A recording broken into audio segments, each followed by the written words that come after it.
Just like any other Star Wars planet, Hoth was born on a blank page.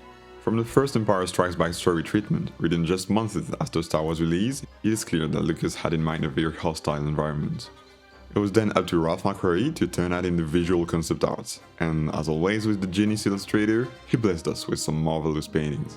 After defining the visual identity of Hoth Planet, production went on scouting various locations that could evoke those endless, untouched snowy areas. Canada and Alaska were considered, but places were either too green or too difficult to access.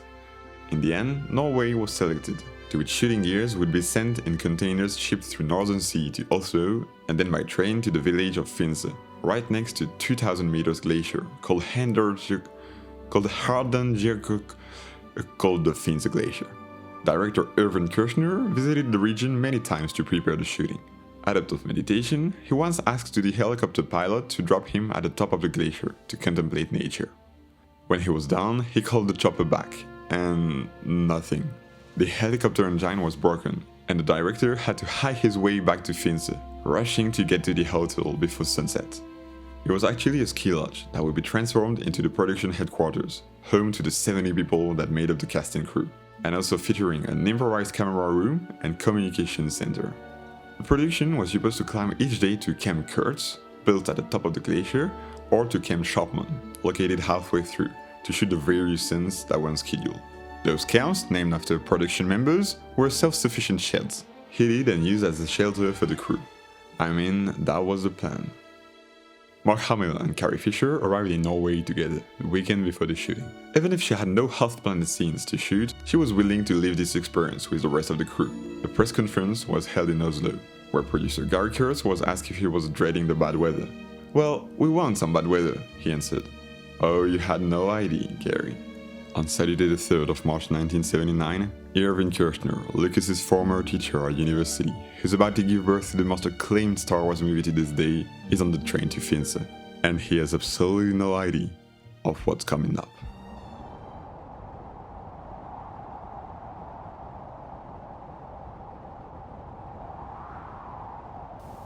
I woke up the day we had a shoot, and it was black.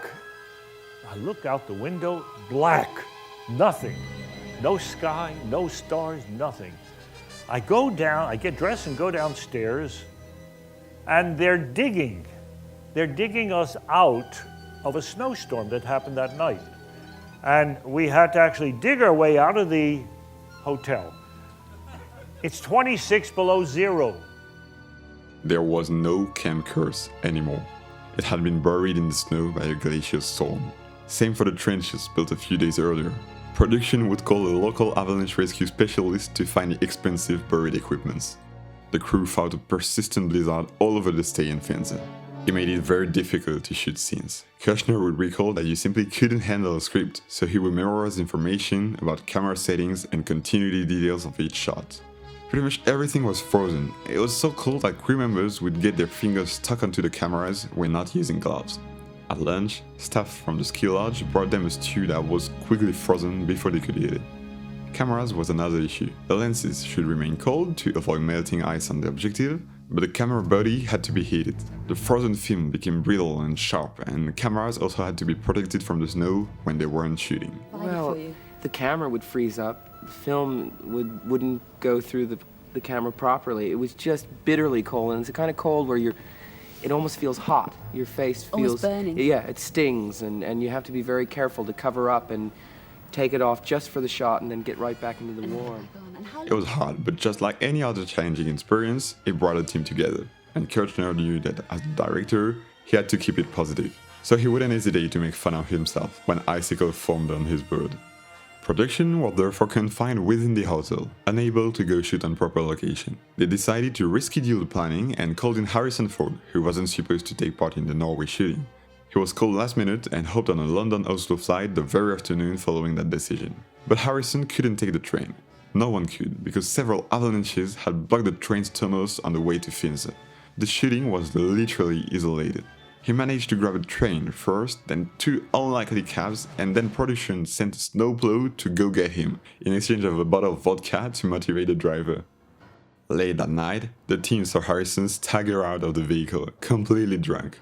The Jews had finished the bottle. Since the wind reshaped the landscape every night, Kirchner decided to shoot just off the hotel, from the doorstep, the scenes of Luke trying to escape the vampire in the blizzard. Yep, Luke struggling in the blizzard, it wasn't fake. Mark Hamill was really frozen. I put the camera in the doorway of the kitchen. The crew was nice and cozy in the back, and poor Mark, he said, okay, Mark, you know what to do. He'd run out and start running away from the snow monster. And he'd fall and he'd get up and look back and run. And then I'd say, cut! And he'd come running back in, frozen, because he wasn't wearing almost any clothes. And we warm him up, you know, and give him some hot toddy. We need another take, Mark. Okay. And he'd run out there and do the same thing again. Then the close-up was about 2 feet outside the door of the kitchen. It looks like he's out in the middle of nowhere. I swear, 2-3 feet out there. We're standing in the kitchen looking at him. The crew is nice and toasty, and he has to go out there and wallow around in the snow. To move around these snowy places, production had brought in tons of different vehicles that made the whole thing look like a construction site rather than a movie set. Crew, equipments, and various monsters were carried on 10 snow tracks, a big snowplow-equipped ratty rack, 4 snowmobiles, and no less than 24 sleds. As for walking, they had to carefully follow poles stuck in the snow, that were sometimes almost buried, to find their way back to the hotel.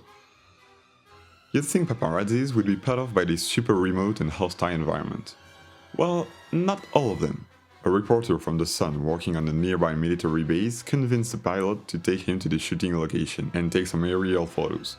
Producer Cary Kurtz was so upset that he reached out to the officers in charge to tell them about private use of military vehicles at taxpayer expense.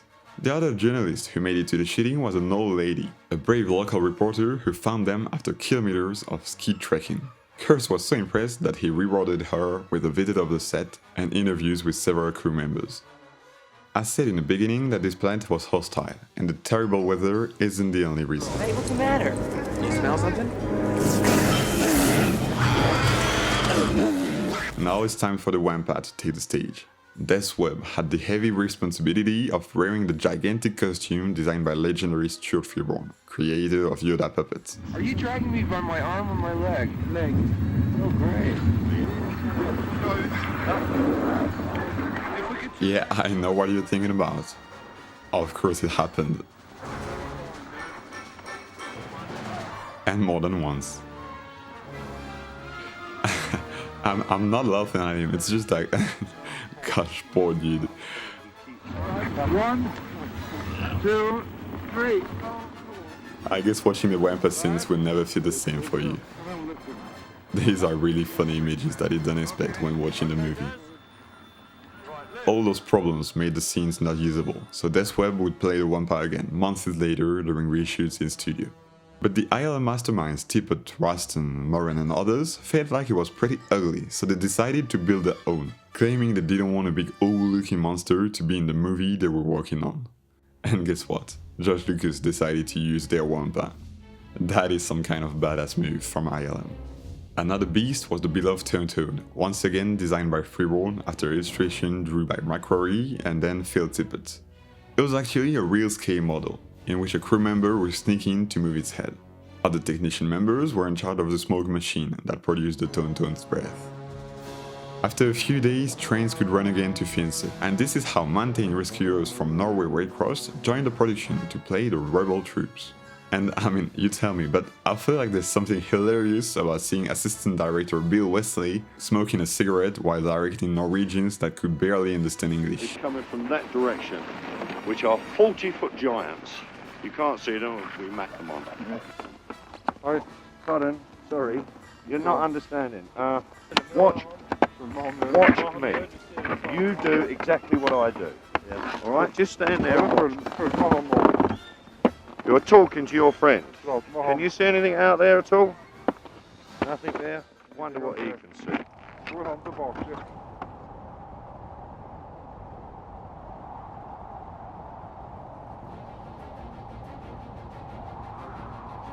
Alright, I can't help but to show you a bit of the hot hangar behind the scenes, even though they obviously weren't shot in Norway, but back in the studios.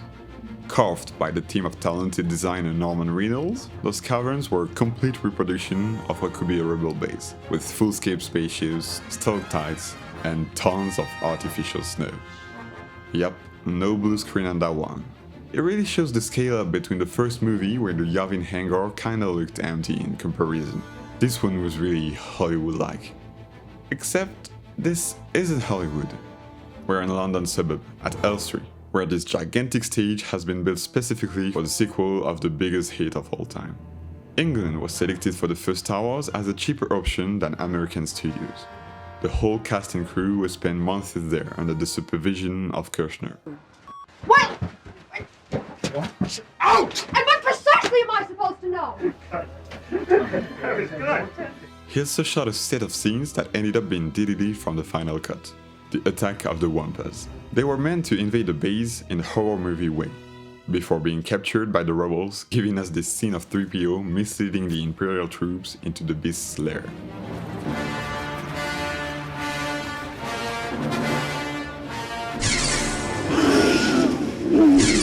The Wampa that attacked Luke was also filmed in Norway in the same idea of furtive, sneaky creature emerging from under the ice.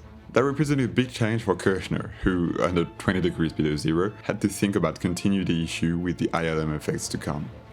Talking about ILM, Magic was operating in California, under the supervision of Lucas, trying to juggle between London studios to advise Kirshner and San Francisco to explain what he had in mind to the visual effect artists.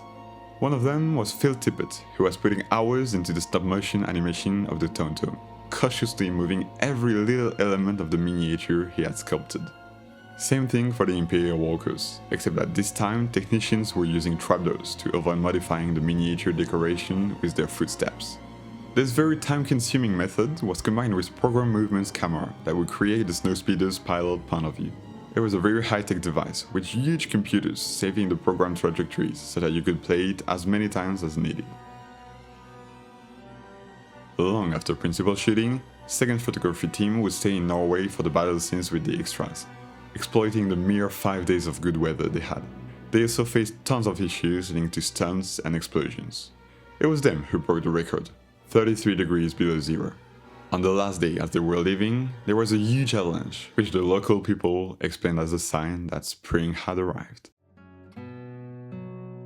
But this was the price to pay to bring this breathtaking feeling of freedom and otherness to life. As for the crew, there is no doubt that they bounded off this amazing experience, preparing them for the equally challenging studio shooting to come, blessing us with the most perfectly crafted Star Wars movie of all time.